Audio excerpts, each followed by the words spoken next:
Really a pleasure to have you here today.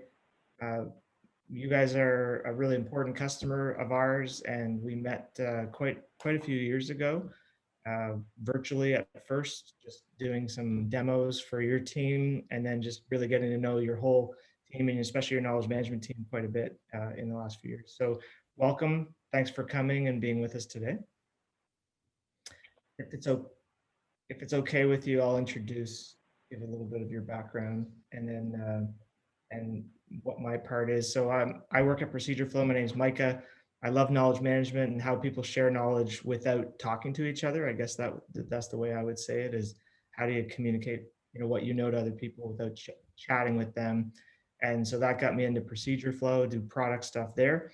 Adam, you work for the fourth largest health insurance provider in the US, based out of Chicago and covering other states. And I like service delivery, I guess. I don't know, you guys might have moved away from that, but just the encompassment of training, knowledge management, quality, voice of the customer.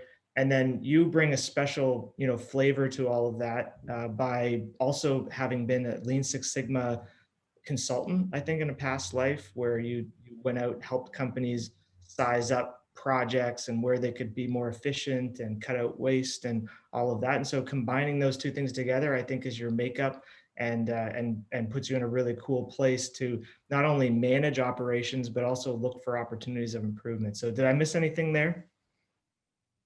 No, you're absolutely right. I think the transition of me coming from looking at process excellence and continuous improvement has really helped, because at the end of the day, knowledge is what drives the ability for individuals to continuously improve, whether it's a process, training, whatever the case may be. So yeah, I think you covered everything, at least that is probably relevant. Awesome.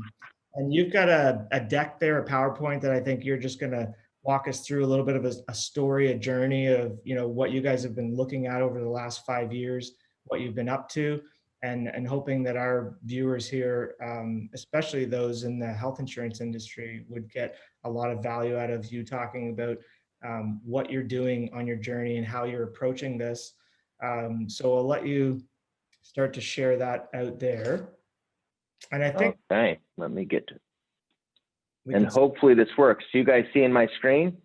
I can see your title page there, which is great. And then, yeah, why don't you take us into your first little exercise that we can play? Okay. All right. So this is the beautiful pictures that were prepared for this. I actually asked the Procedureflow team before coming into this if they would eliminate one of my chins through some photoshopping, and they didn't do it for me. So this will be the last little event I do for them or for us together. But I'm really excited about it. As Micah said, I run four areas, or our centers of excellence for our operations team at HCSC, Healthcare Service Corporation, probably more commonly referred to as Blue Cross Blue Shield, but we manage 5 of the plans in the US. And the areas that I manage all work together, and we call it a closed loop learning process, or these centers of excellence being knowledge management, which is a major feeder to training, quality, and voice of customer, and how they all work together. What I have found is the easiest way to express our journey and to get people thinking is to ask a question that drives self-reflection. So I'm going to start there. So we're going to play a popular TV game that many of you guys are hopefully familiar with, but hopefully I won't use too many terms that you're unfamiliar with. I'd like each of you to kind of dig back into your hippocampus where all of your long-term memories are stored, right? And the question that I would like to pose is this. As you were growing up, I want you to name something, and you can put it in the chat if you would please, but name something you used to provide you with direction to get to a destination that you had never been. And like I said, put those answers in the chat so we can compare them. to these top 7 answers that are going to be on the board. Obviously, this is my Family Feud plug, right? All right. I'm sure they have Family Feud in Canada as well. Micah, hopefully you're going to be managing the chat for me.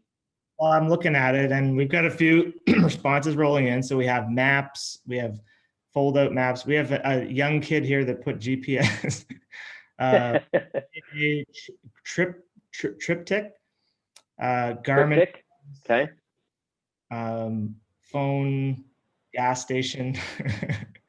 Someone told me the directions from Nancy Baker. MapQuest, if you're old enough to pre-Google Maps.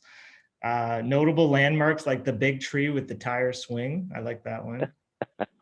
Buildings and structures, there's signposts. We're getting all kinds of great replies here, Adam.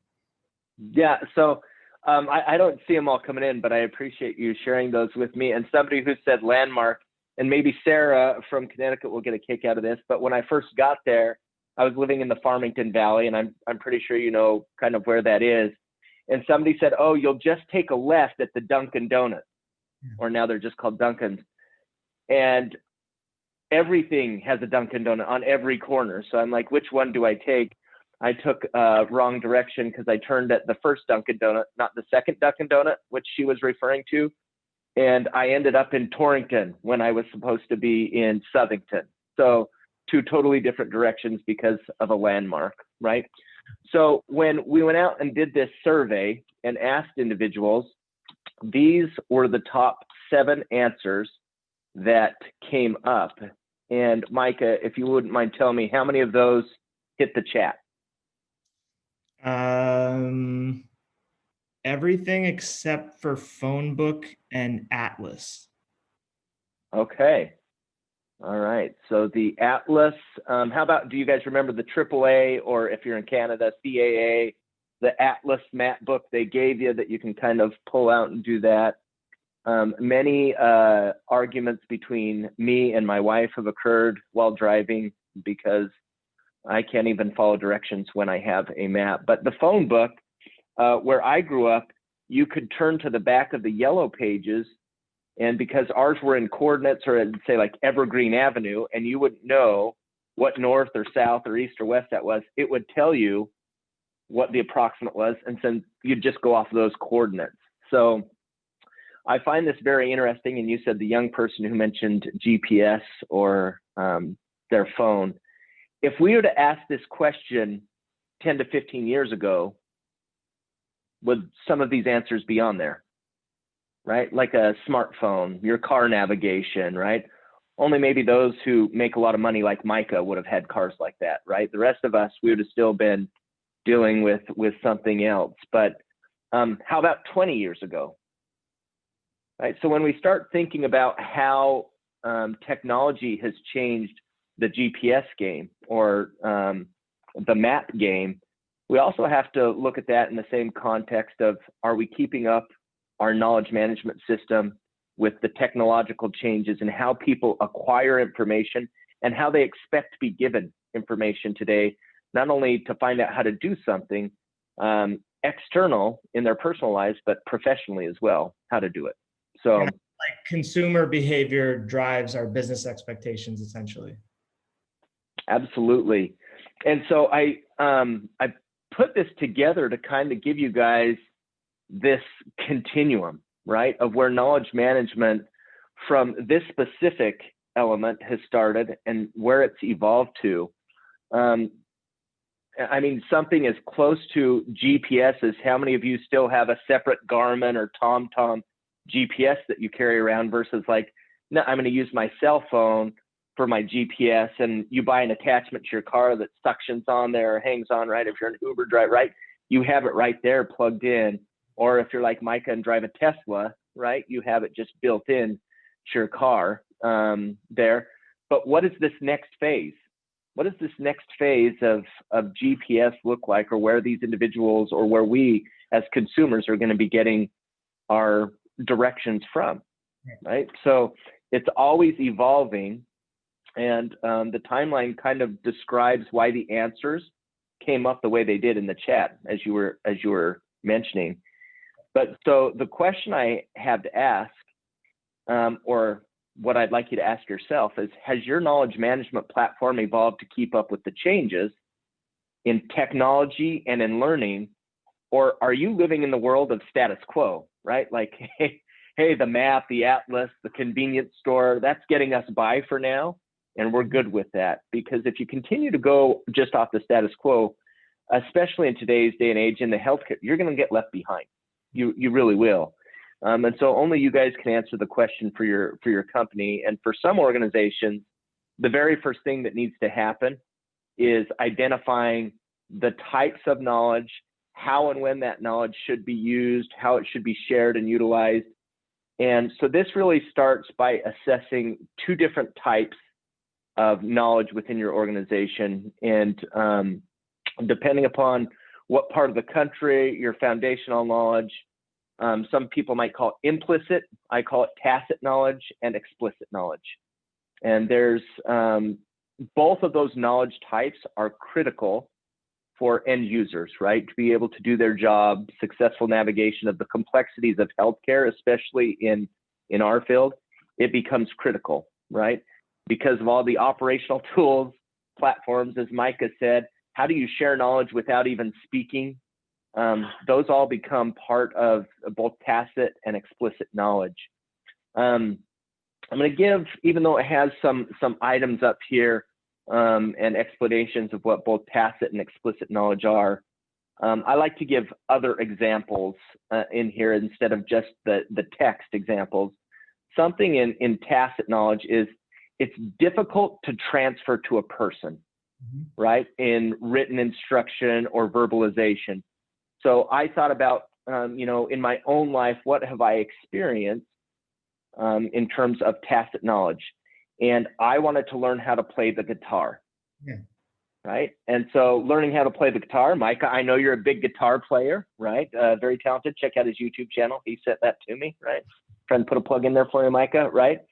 But learning how to play the guitar, written directions, listening to somebody verbally say, okay, now put your hand on the fret, first fret or second fret. What's a fret? What's a fret? Please tell me. I'm really fretted about what a fret is, right? So it's trying to understand that. Or what you want to do is hit a nail with a hammer. Who wants to take a stab at that in the chat of how you hold a hammer, how you hit the nail, how you hold it with the other hand, right? All of these things become really difficult. And even more so, I thought about this experience, seeing that we're all quarantined, right? In my household, I was putting together a jigsaw puzzle, or helping my kids put together a jigsaw puzzle. And my son's like, well, what do I do next? Right? I found this piece. What do I do next? And I was like, no, you put the borders around, fix the borders first. Yeah. Well, he didn't know what a border piece was, right? He's 8 years old. And I'm like, it's the edges and the corners. So it becomes really hard. Where explicit knowledge is a lot easier to share, right?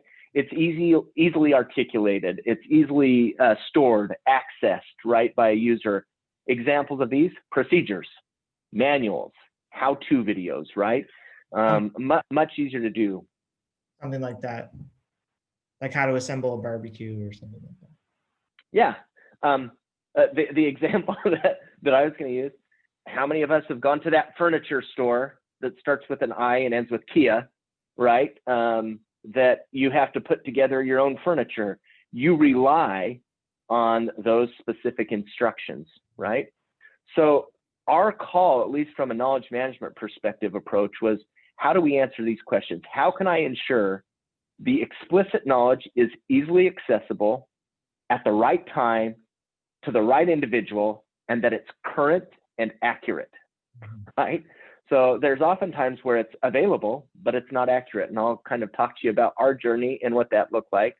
And then how can I reduce the time it takes to have an individual acquire tacit knowledge, right? Because the explicit portion is a little different than tacit, right? So how do we shrink the time it takes for somebody to develop that tacit knowledge that only comes through experience, right? So I shared with Sarah and the group. Sorry, go ahead, Micah.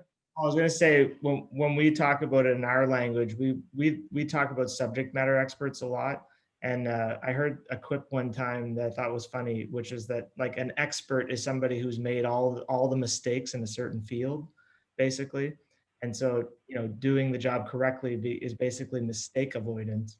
And then our game that we're in is how do we help new people prevent making those mistakes that people have already made. So subject matter expertise kind of blurs on that line of explicit and tacit, where it's like it's scenarios and exceptions and, you know, mistakes you're avoiding. So that's a little bit in our language how we talk about it. Yeah, I think that's very relevant. And when you look at a new hire who's come on board to a new organization, they are heavily reliant on both, but they originally start out with explicit knowledge. And so this example that you just brought up, right, with SMEs, Mike, I'm going to go back to my example that I used of the Dunkin' Donuts, right? And I wasn't planning on doing this, so hopefully it won't take us over our time because I'm known to be a little long-winded. That commute, Sarah, through those back roads using my GPS, I used the GPS for about 3 weeks into it, right? Just so that I knew where I was going. I wasn't going to rely on the Dunkin' Donuts thing, and I was having to take back roads to get to the office in Southington. But about, about 3 weeks into it, I no longer relied on the GPS. Well, that's because the explicit knowledge, or the explicit tool at that point, which was the GPS, had become tacit knowledge to me. I had experienced it enough where I no longer needed it. Until that fateful day in Connecticut, when a large storm came through and knocked a tree down across Jerome Avenue, which was the only way I knew how to get home. The only way. Well, no detours, no detour signs telling me where I needed to go. I was stuck. So what do you think I did? Gas station?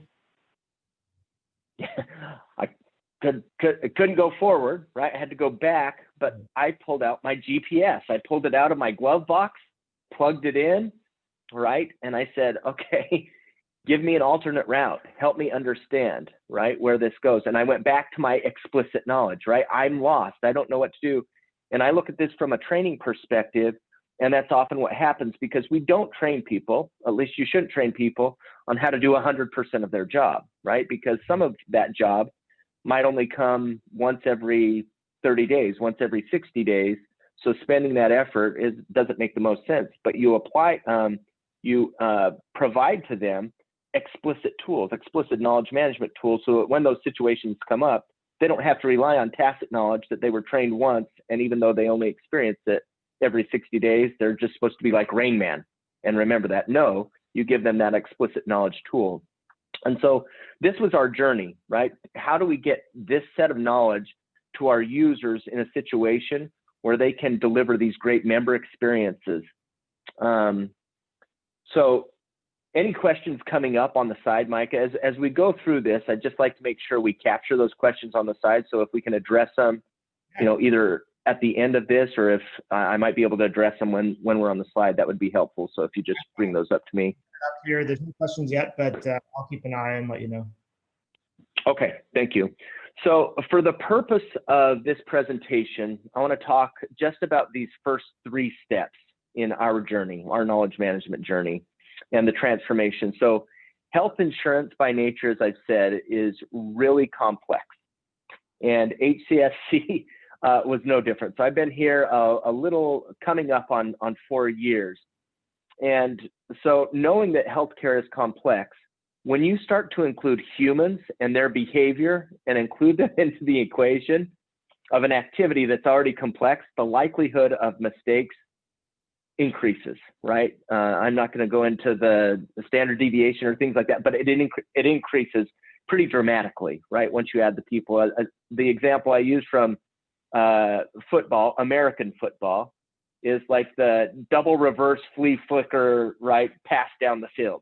Well, the more hands that it has to go through, the higher likelihood that there's a fumble, an interception, and incompletion, right? So what we had to start out doing at the beginning of this journey, we had, just to kind of give you guys the context, we had a large number of service centers, knowledge contributors, authors, approvers, SMEs, that had generated over 50,000 knowledge articles, right? For claims processors, phone representatives to either process a claim or handle a member inquiry for those claims or situations that didn't auto adjudicate that. So think about that, 50,000 knowledge articles. I could interject there just for context for people. So you guys are, you're in an operations of 10 to 15,000 folks that are needing to rely on this to execute their daily job. In a comparison to other industries, we've seen anything from 500 to 2,000 different kinds of scenarios or things you might run into. So going into that, anything past 10 and then certainly up into 50,000 is just an insane amount of stuff to know. Correct. So imagine if you're a new hire and you come on board and you are being trained on our knowledge management system at the time, or our knowledge management platform, and how to do the job. And we say, hey, go ahead and look up coordination of benefits. And with coordination of benefits comes up 750 potential articles. And you have to sort through those because it's all in a text format, and find the right answer, and sure hope that you don't make a mistake, because that mistake could either overpay or underpay the claim, give the individual the wrong information, give the provider the wrong information. Just so much complexity that came with that. And so the very first step was, we realized that we needed to revamp the intake and governance model, right, for these requests, because the requests would come in rapid fire. And because we had so many authors and contributors, they would just publish it out there. And we'd have the same article or the same process published 5 different times, 5 different ways, because of the different service center. Hey, this is the way that this service leader wanted it done. And the end in mind goal was the same, but we had duplications of all the work, which leads to an inconsistent member experience and potential for errors. So that was really the first step that needed to happen, was what do we want that future state to look like from an intake and governance? The second was the holistic cleanup. So when you start looking at, and I'm looking over here because this is where my screen is. Sorry, you guys, bad habit. But when you start looking at 50,000 documents, you have to start a cleanup process known as, garbage in, garbage out. So even if we were to take the existing content and just make it prettier to look at, that's not going to solve the situation. We had to actually go through and say, hey, can we eliminate these other 4 processes that are all saying the same thing, or this one has a nuance, and maybe make an appendage to this map. And then it was, how do we put it into some sort of adult learning? Once we got it cleaned up and we got the bare bones, the accurate process in a text form, how can we put it in some sort of template that applies adult learning principles? So thinking back to my background in adult learning and how people, how we make information stickier, how do we utilize a template that is going to allow somebody to get that explicit and implicit knowledge faster, right? How do we get them to that implicit knowledge state faster? So these are the areas that I'm going to focus on today a little bit, and jump into this more, because we had a lot of not only ambiguous content that was out of date, contradicting articles. And as I also run quality, you can imagine rebuttals that were coming from representatives where they said, hey, I followed this knowledge document. Yeah. This knowledge document, I'm right here. And my quality coaches or auditors coming back and saying, well, it was actually on page 3 of this text document. You only got to page 2, paragraph 4, right? And it just made for multiple areas of work, which could also harm the relationship. So anything to add there, Micah, when you guys came and started working with us and saw some of this?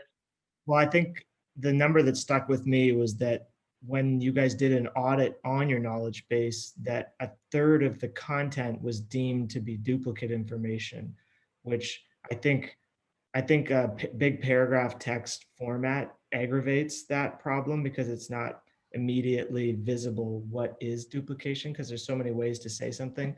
So that was a number that always stuck out with me when you guys were looking at doing your audit. And then I know that you guys mentioned when you first met with us, you mentioned that in doing a revamp, you didn't want to make the same mistakes and essentially just fall off on a new project and do it all over again. You wanted to try something different. Yeah, and I think that was really the part of applying adult learning, because we knew how training had changed, right? I'm going to date myself, and maybe, excuse me, maybe I shouldn't do this, but I remember my first phone job back in the 90s, and I got a 3-ring binder with all my knowledge articles, all my job aids. And so a call would come in, and I can't tell you the financial service area I worked for, and I would open up that manual immediately, start scrolling through it like it was a medical dictionary, right? Trying to find this while a customer was on the phone, knowing that I had a talk time or a handle time that I had to keep that call to. Nervousness sets in. Pretty soon I became, quoting Tommy, Jojo the Idiot Circus Boy with his pretty new, like I was so frustrated at that point that I was just like, I'm gonna just give this person the answer and take the hit on quality. Yeah. Right? Which is never the type of situation you want to be in, but that's exactly what happened. So I said, how do we take something that is so useful and apply adult learning principles to it, allowing people to go through training and to learn the way that learning has changed? And that was a critical component. So I thank you for bringing that up, Micah. So our guiding principles as we went into this, as Micah said, not just how do we take this information and just clean it up, but how do we put it in a format that is more, that resonates more with the demographic of our staff, right? People learning on their phones, people learning mobily, people learning virtually, right? As we're all going through right now, not being there hand holding all the time. And so we had to first, our principles were straightforward, but we had to also design with the end in mind. We knew that this, the way we wanted to approach it now, we were in the middle. And when I say design with the end in mind, is we also were implementing a CRM, a brand new CRM at that time, which we knew had knowledge capabilities as well. And how did we want to utilize that in the future? Because for most organizations, it's a pull. And what's meant there is like Google, you go to Google, you have to do something for it to spit something back to you, but you have to actively go out there and search. And we knew we wanted to evolve our knowledge articles to not have to be pulled by our associates, but to be more predictive, right? And think about, hey, how do we use past claims history? How do we use past calls that this provider, this member called in for, to push most likely articles to this agent, this representative, this claims processor, so that it equips them with the information quicker. And that's what, Procedureflow also allowed us to do, is to put it in that format and kind of build to this end in mind. So what we did is our guiding principles, we started with all of these, but we knew at that last, we wanted to do enterprise-driven improvement, not just focus on one area. So we wanted to expand it. And we started with a cross-section of employees: low performers, new performers, experienced performers, high performers. We wanted to get a good cross-section of them. And we looked at how they were processing things. We brought in our quality data to say, what are the most frequently used knowledge articles, and what ones do we have the highest error rate on, right? That sounds like we probably have a case for change, right? So we knew we wanted to start with those foundational things that people use the most and align that and say, are we training them on those things? And is the training ambiguous because of the knowledge articles? And you'll hear me talk a little bit about this more as we get into it.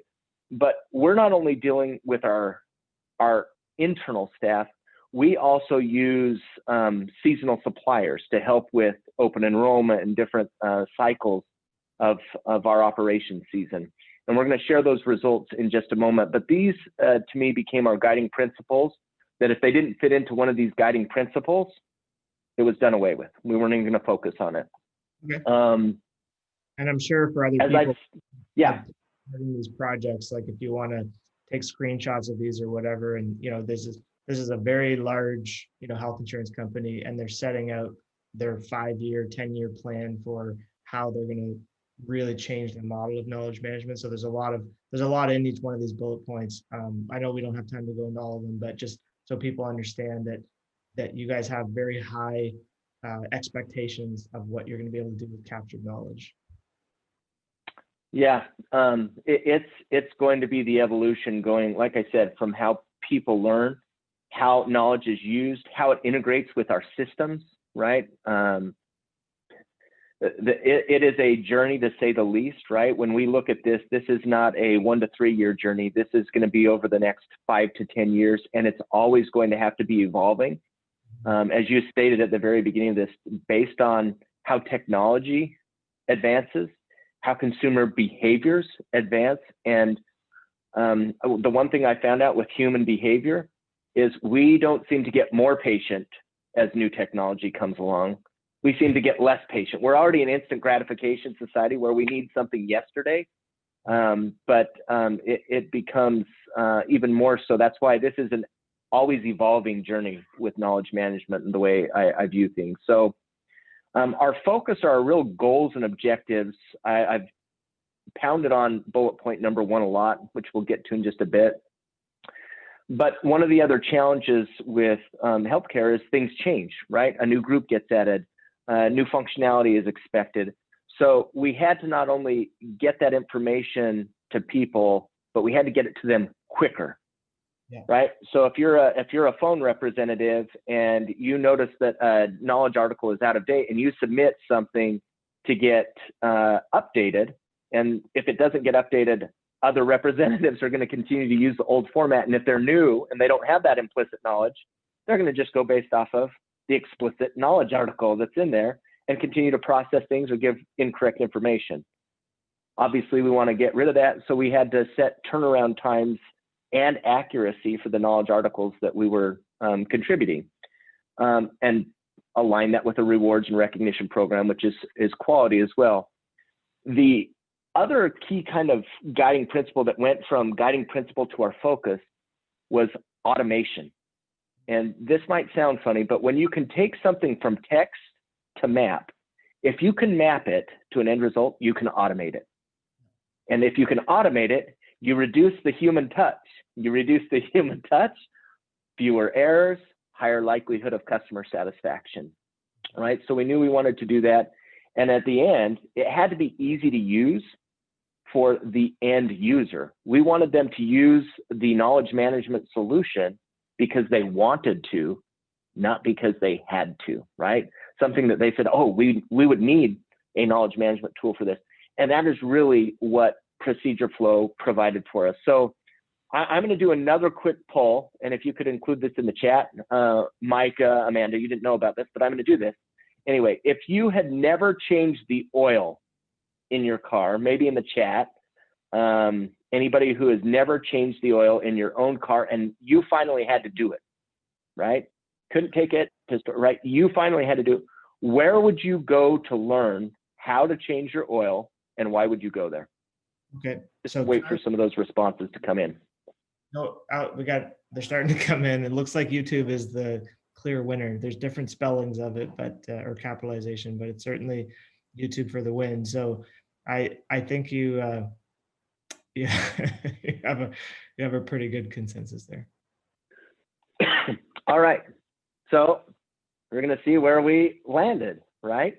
So the funny thing about this is we thought the same exact way. That is how learning and adult learning has evolved. It's gone from that 3-ring binder that I mentioned earlier of all text heavy, maybe the occasional image in there or screenshot in there, to, hey, we're evolving to show people how to do it, right? Step by step, so that you're hitting on multiple elements of learning, right? You're seeing it, you're reading it, internalizing it, and there's tons of studies to show this. But we mentioned this earlier, putting together furniture from a store. They include text and they include visual. All the men, yes, I'm going to stereotype, don't read the text and just look at the visual. And then we're like, wow, why did we have this extra part? That's really weird, right? Well, it's because that extra part might not have been on the diagram, or maybe it was and we missed it, but it would have been there if we'd have read through it, like many of our wives would tell us to do when maybe it's just me that I have that issue. But there's tons of studies that have shown that using just text to illustrate a process is a third less sticky or effective. And what I mean by that is if I read something and only read it, right, versus I read something and see a visual associated with it, I retain it a lot more and can recall it a lot more frequently, right? This is how learning has changed. And this was the approach that we wanted to move to with our knowledge-based tools. Cool.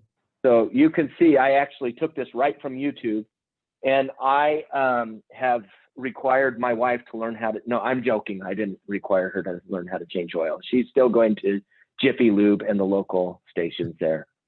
I am a poor husband, but not that poor, you guys.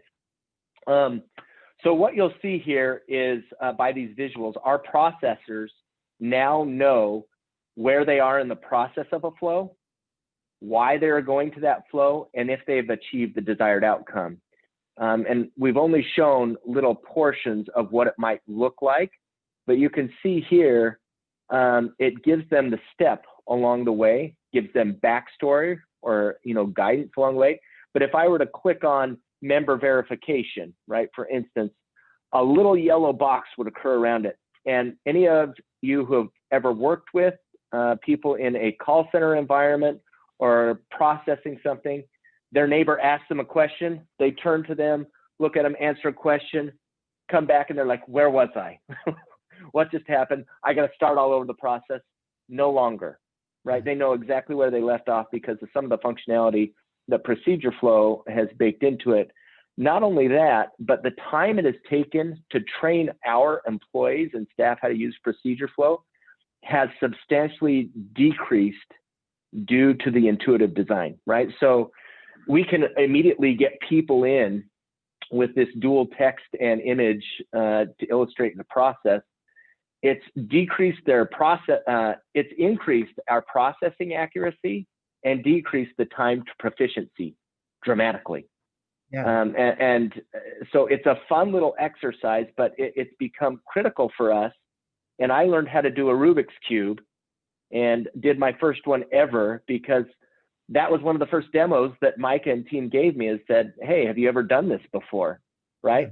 So could any of you, if I started verbally telling you what to do, put together a Rubik's Cube? No, that's implicit knowledge. And that's where, how do we get them with that? And it's the repetition of it, that explicit knowledge, that it soon becomes implicit. You're smiling there, Micah. What was? I can tell you like just a little quick story on that. I was trying to teach my son how to do it. And of course, I didn't know how to do it, right? So when I first embarked a couple of years ago on trying to solve Rubik's Cube, it's a very complex process, right? And one of the things that I found really challenging was I had a text-based, you know, tutorial from the website, rubikscube.com or whatever. And I was trying to go through the text to read it and understand it. And then that didn't work. So I went to YouTube. I tried to watch the video of somebody doing it, but because the person was talking through it and they were using language that was specific to the industry or jargon from that, you know, field subject, it sounded to me like they were talking Chinese. I had no idea what they were talking about as they were making the turns. And so what was interesting about making the flow chart, you know, our procedure flow for solving the Rubik's Cube was that people can go through and they can follow at their own pace. Videos are very fast, text is hard to understand, and it was the clarity plus moving at your own pace. So just throw that in there. Just, you know, it's kind of interesting to find a middle blend between something that's highly visual, something that's not visual at all, but is more self-paced. Yeah, thank you, Mike, for that. One of the last areas before I got into an actual corporate job and left my consulting gig was with a computer company. I'll just say that. And they were accustomed to decision trees, right? For internet help desk or, hey, help setting up their computer. And so these individuals were accustomed to decision trees all in text. And that was really where we started keying in on this. And they're like, it'd be so helpful to have a visual of what this customer might be seeing or what we're supposed to walk them through. And that's where I started seeing this shift, right, from text heavy to text plus visual. And many companies have been doing this for years, but to illustrate this is where I wanted to do this game. So this next one is a timed exercise. So I'm going to give you about 10 seconds. Grab a piece of paper if you don't have one handy, a writing utensil.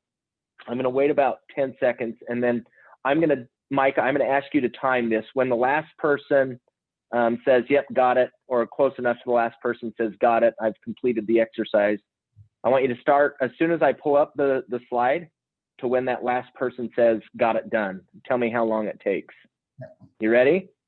All right, here we go, you guys. So here is the textual description of what I want you to do.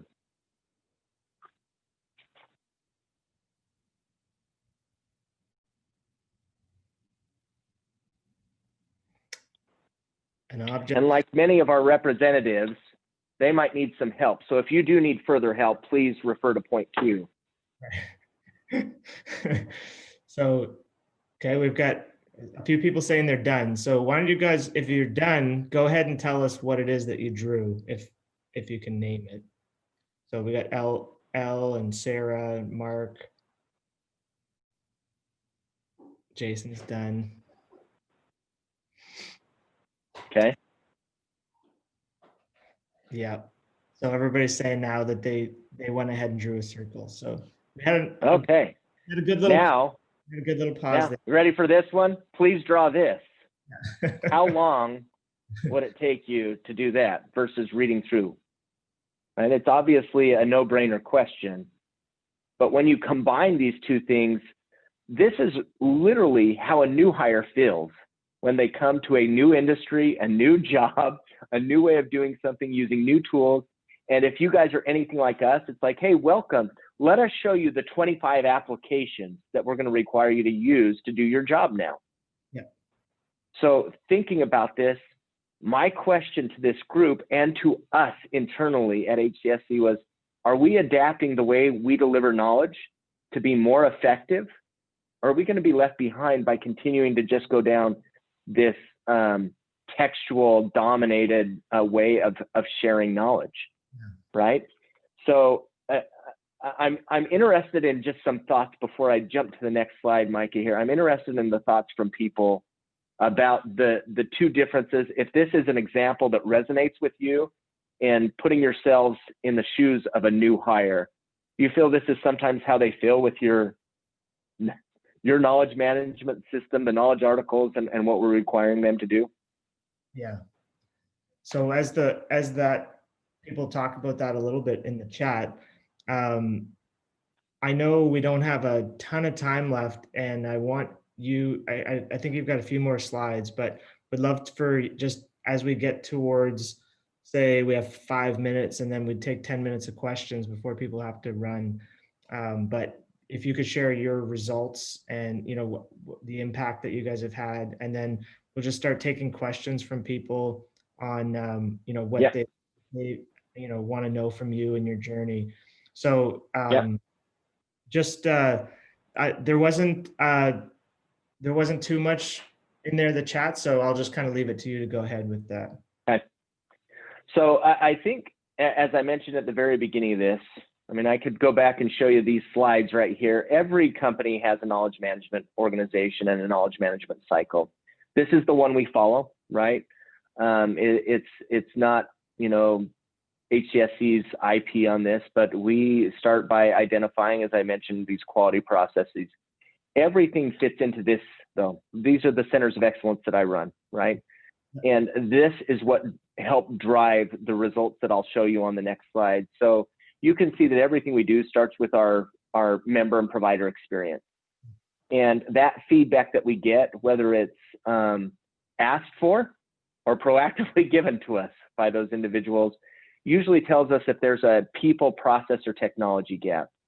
And the quality audits that we do also help us determine, is this a people, process, technology? Training is all about training on the knowledge articles used to deliver the desired outcome. Yeah. And knowledge management becomes this critical piece that is pivotal for all of those areas, for training, for quality, and for member experience. So if that piece is missing, to me, you've got a leg missing in this closed loop environment. That's right. So our results have been absolutely fantastic. To kind of give you an idea of what those have looked like since implementing this, not only text, but the cleaning up of it, the implementation of it, the training of it to where people now, we piloted it first, and we piloted it with one of our seasonal suppliers. And the results were absolutely fantastic. We went from people who were on the border of potentially being let go by their supplier team to being top performers, virtually 100% quality, and them saying, oh, I wish I'd had this when I started. I wouldn't have been in this situation. But the things that were neat to me are these 4 points, and I'm going to start clockwise, top left. When Procedureflow is utilized, we experience less than 5% of claims processing errors. To put that in context, you guys, that is a huge, reducing the time or when it's utilized, the ability to shave off a percentage point, partial percentage point of an incorrectly processed claim drives a call to the service center, cuts into profitability. This is huge. This was huge and continues to be huge for us. The ramp to proficiency, reducing the time it takes somebody to get to be an asset versus a liability to the organization is a huge cost savings, right? So instead of having to hire somebody, more people, because these individuals are only at 50, 60, 70% proficiency, you've shortened that learning curve and allowed them to be an asset a lot sooner.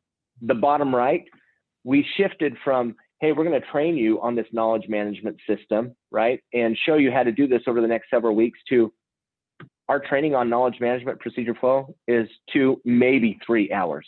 Sometimes it's even quicker, but I'm not going to give Micah more credit than is due. But sometimes even quicker than that with individual tenured staff. Yeah. Like that intuitivity, obviously, like what do you attribute that most to in terms of like the difference between how you would normally train them on how to access and use the knowledge versus using Procedureflow? Yeah, so let me give you a little bit of context there. So the training for lasts anywhere from 6 to 8 weeks, not including a nesting or academy process that we have in there. So when you look at that and say, okay, 6 weeks in a quote unquote classroom environment, and every day had something in there around how to use the knowledge management tool, that starts adding up to days of training, to all of a sudden being able to say, this is how intuitive it is. We're going to put you into Procedureflow. And it really gives them a hands-on practical application to be able to navigate through that and see, oh, this is how I do this. This is how I'd leave off. This is where I'd go back. And it becomes that much easier. And the feedback was like, wow, this has made knowledge a lot easier. This has made the ability for me to follow a process and get the desired result, which is 100% quality in the shortest amount of time for the member or provider, which has been fantastic, right? So yeah, thanks for highlighting that. And the thing that I'm honestly most proud of, and might not mean a lot to Procedureflow at the time, but to me it's a big deal, which is above all the improvement mentioned, to see an increased employee satisfaction with the tool. We survey our employees every year and say, what is it that we could be doing better? And one of the common themes is keep up with technology. Give us the tools we need to do our job. And we saw a 23-point increase from that, saying this knowledge management tool compared to what we had before you implemented Procedureflow or we implemented Procedureflow, that's a 23-point jump. And anybody knows who has employees, an engaged employee delivers a better experience. They're happy, it's contagious, and it changes the culture. And that's really what one of the things I'm most proud of is from our results, Micah. So I think that's actually all I had. Aside from next steps. So we can go right into questions that are there. L Torres, I think maybe you know her. I do. She's phenomenal. Yeah. It sounds like repetition was as important for adoption as intuitive design. Would you agree? So how does repetition play in addition to intuitive design? Wow, that's a great question. Yes, repetition. So I don't swear. I've heard my mom swear 2 times in her life, and I'm going to give you a story. I grew up playing soccer, and I was in the backyard, and this will hopefully answer your question, Al, around intuitive design and repetition and how they work together. I was out back, and naturally I'm right-footed, and I was out in the backyard kicking a ball against the fence, acting like I was Lionel Messi, even though I didn't know who Lionel Messi was at the time. And toe punching it with my left foot. Yeah. And my mom yelled down at me through the kitchen window and said, Adam, you're doing it the wrong way. And I said, Mom, I was a very wise 11-year-old. Mom, practice makes perfect. And she said, bologna sandwich. She didn't say bologna sandwich. She said something else with B and S and said, Adam, perfect practice makes perfect. And that's where the repetition of doing something the right way and designing it, L, to your point of that intuitive design, is it makes people want to get in there and use it, and they become more familiar with how it flows. And just like GPS and that detour, so the intuitive design will makes people want to go in there and get more comfortable with it. And that comfort, they get more repetition, and just by nature, they start to shift. And I'm going to get into my dorky adult learning stuff. They start to shift from conscious incompetence to conscious competence, right? And that's what that intuitive design, along with repetition, drives, is shifting them from that one quadrant of conscious incompetence, meaning, hey, I know I've got this deficiency and I need the practice. And where do I want to go to get the practice? Oh, this is so much easier to use. So they both played a role in it, but you're absolutely right. The intuitive design made people want to use it because they also saw their peers who had been struggling having success. And as you know, success breeds competition, right? How is this person doing it? So hopefully that answered your question, but you're right on, Elle. Both of those things were critical in shortening the learning curve, the repetition, getting them that implicit knowledge and that repetition.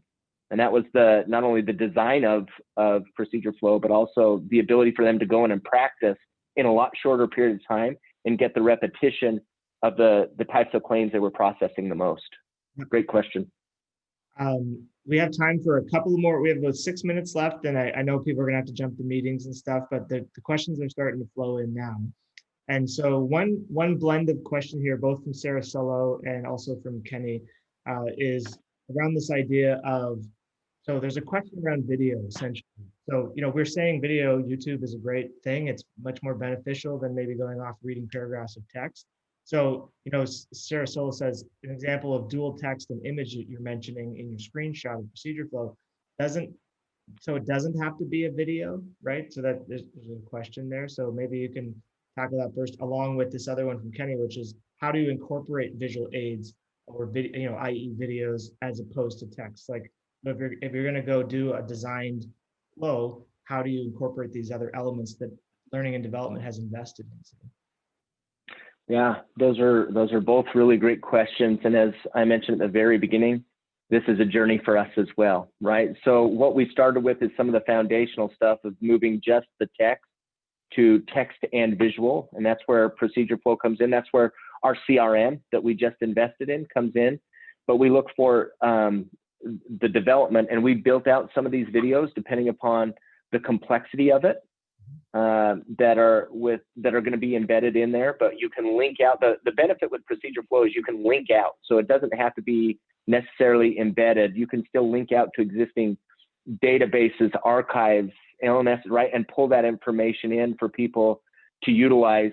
We will eventually get to potentially some more of the videos, but for us and our experience right now, what we found most important, especially for the claims processing, once we get into some of the inquiry-based, phone front office individuals, it might change. But for the back office, those screenshots where we link out and show the screen that they're on and guide them through the process with the visual process map, that has been sufficient for us. And like I said, when individuals open Procedureflow, it's virtually 100%, right? There's no ambiguity.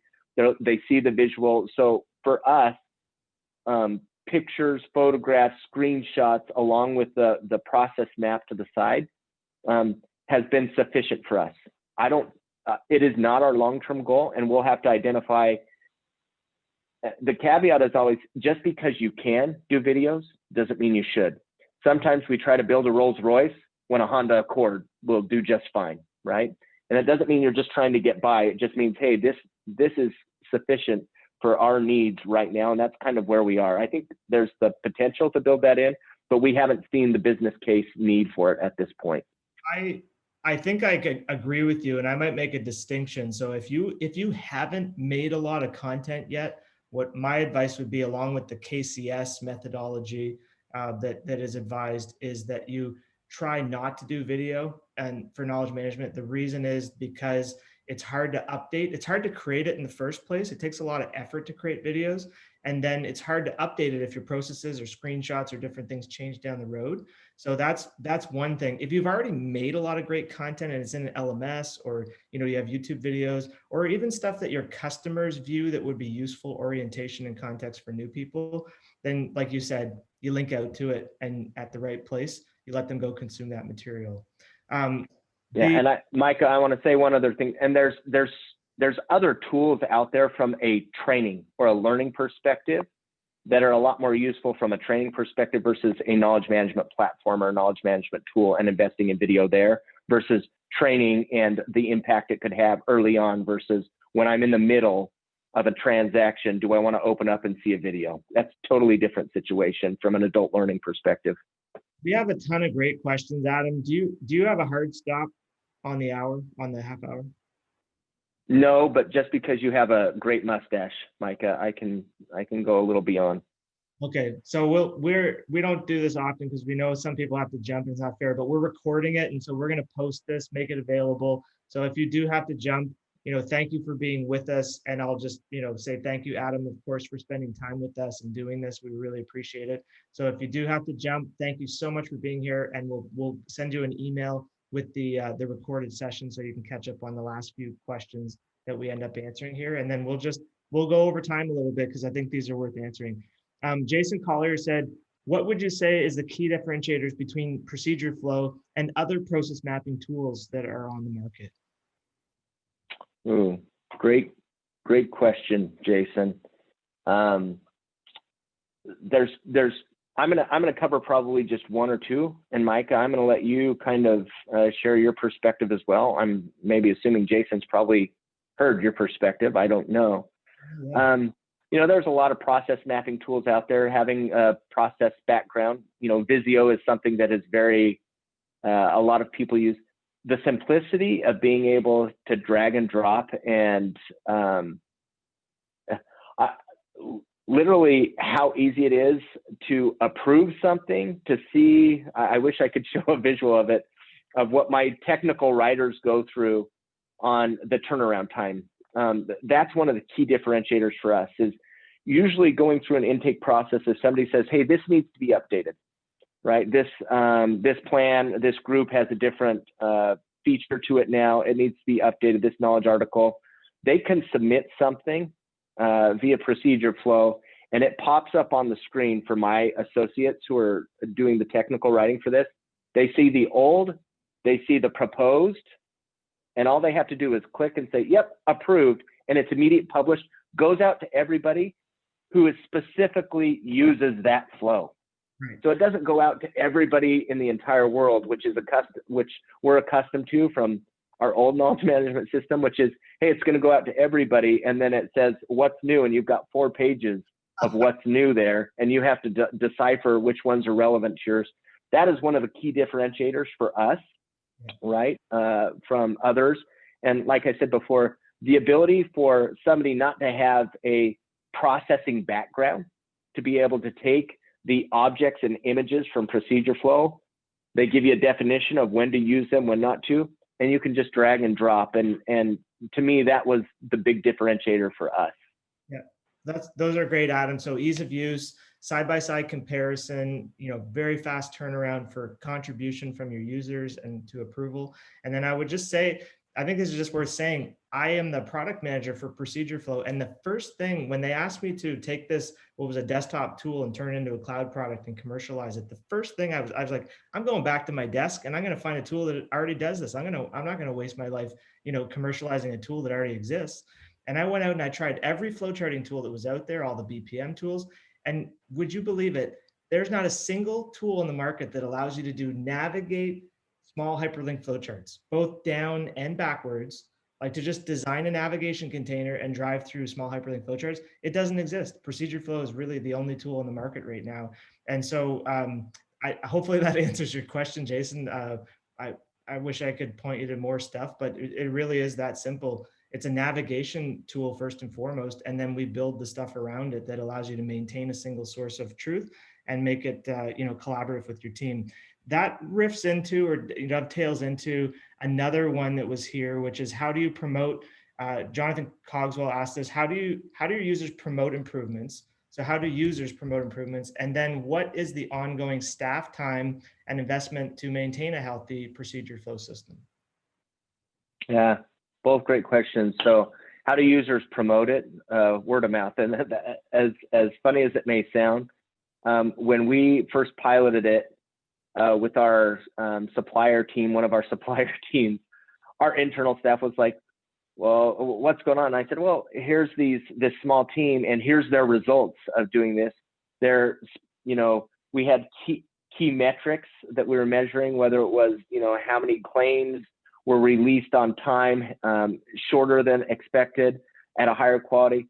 They started seeing these. The business leaders started seeing them, and they're like, well, they have an unfair advantage, right? We need this. So that helped a little. But what I think you mean, Jason, when you say how are you promoting it, the utilization of it, we haven't had to because of the results, right? It's kind of promoted itself. But the example, go ahead, Micah. I'll interrupt you. He might be saying more like maybe how do the users actually, if they see something that needs to be changed, how do they signal that? Yeah. Okay. Yeah, that's our intake and governance process. So we have an intake process where they can submit something right on, Procedureflow, go in there and say, hey, this is it. And it comes up to my technical writers and they view, like I said, hey, this is something that has been submitted. I can look at that and see this was the approach. And if they are the subject matter expert, right, my technical writers, they can approve it right then. It's all within the system. Now, if they have to go outside because, hey, I believe this is it, but I've got to refer to one of the subject matter experts from the business, they refer to that subject matter expert, have them go in, look at the flow, and that person says, yep, it's good to go. They publish it. Hopefully that answered your question. And then the second end of that, Michael, will you remind me? Well, you guys are a big, and this is, representative of your size and scale, but for your, X number of maintenance, how dedicated full-time resources, what does that look like? Yeah, we have a team of technical writers. When we were cleaning up content, we used a business partner to help us clean up the content. When you've got 50,000 documents to clean up and go through and figure out what's accurate, what's not. We use them for cleanup and to help with the original process mapping. That was one of the other benefits. Like I said, I didn't need a bunch of people who were process engineers to do it. But now from a maintenance standpoint, we have around 15 or 16 individuals who upkeep all of the different elements of it. But when I say 15 to 16, it's not full-time. That's all they're doing is maintaining procedure flow. It's actually a pretty simple process to maintain procedure flow. We're still in the middle of migrating stuff from the old knowledge management. So that's my team of knowledge management. But when it comes to maintaining the claims, we probably have a team of 3 or 4 people on it. Okay. And yeah, just so people, again, understand the context, I think you've got about 15,000 flows in your biggest entry point where a lot of your claims processing work is happening. And so that migration, the size team that you need for that, and then the size team that you need for maintenance is kind of proportional to the volume of knowledge that you've got. A Canadian health insurer that's doing drugs, teeth, eyeballs, and a few other health things would be maybe closer to 2,000 flows. So 2,000 versus 15, 16,000. So that kind of might give you an idea of what you need from a resource perspective. One more. Micah, in the US, we don't call it drug, teeth, and eyeballs. We call it pharmacy, vision, and dental, just so you know. Just a little plug there. I know that. All right. Adam and I have lots of jesting about Canada, US differences. So the last question here, is Nancy Baker had mentioned about how in her case with Keanu, like mapping out the process, immediately visualizing it brought opportunities to fix some of those things. Have you guys, so Elle was asking, have you seen any increase in the process improvements or recognizing efficiencies since converting over to a visual format? Yeah, so we have a lot of auto adjudication. So I think, Elle mentioned this, Nancy. Yes, we've seen it very clearly. One of the benefits was when you start mapping things out, and I'm not going to go all Kaizen and Lean Six Sigma, Elle's probably laughing on the other end of this right now. But when you map something out, all of a sudden you see issues, right? You see, hey, this moment of truth was supposed to deliver this. It's not delivering this. It's going here, here, and here. And by fixing that, we've also increased our automation in our scripting, right? To where we've now been able to say, hey, by this map, we no longer have to have somebody touching this. And we've automated a number of processes. So you're absolutely right, Nancy. That's what it's allowed us to do, end-to-end mapping. All of a sudden we go, hey, are our results, at each of these control points where this is supposed to be happening, is this occurring? No. Why? Well, it's because the ambiguity or the 5 different knowledge articles that are pointing them in 5 different directions. Okay, well, what's it supposed to be? It's supposed to be this. Once you have that mapped out, it's like, well, can we automate this now?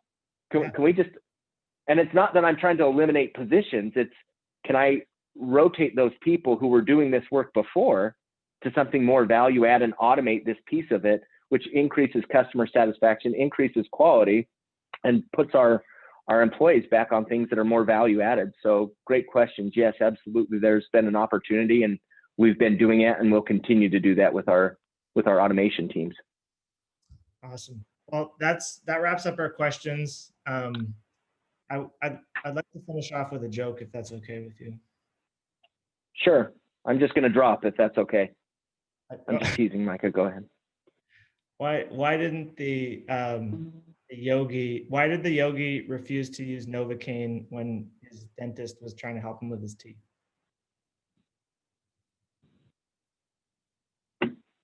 I hope this is a good one to end on. That's all I'm saying, Micah. So if this is what you're holding people on for after, you better make it good. You're trying to transcend dental medication. Transcendental medication. Sorry. It was a stretch. It was a stretch, but appreciate the time. Appreciate the opportunity, you guys. Thank you very much. Thanks, and Mike, if they have questions and they send them to you, feel free to send them my way. I'm more than happy to set up a few minutes with them and chat with them about our journey and the constant evolution that we're going through. Absolutely. Thank you again, Adam. All right. Yep. My pleasure. Thanks, guys. Everybody have a great day.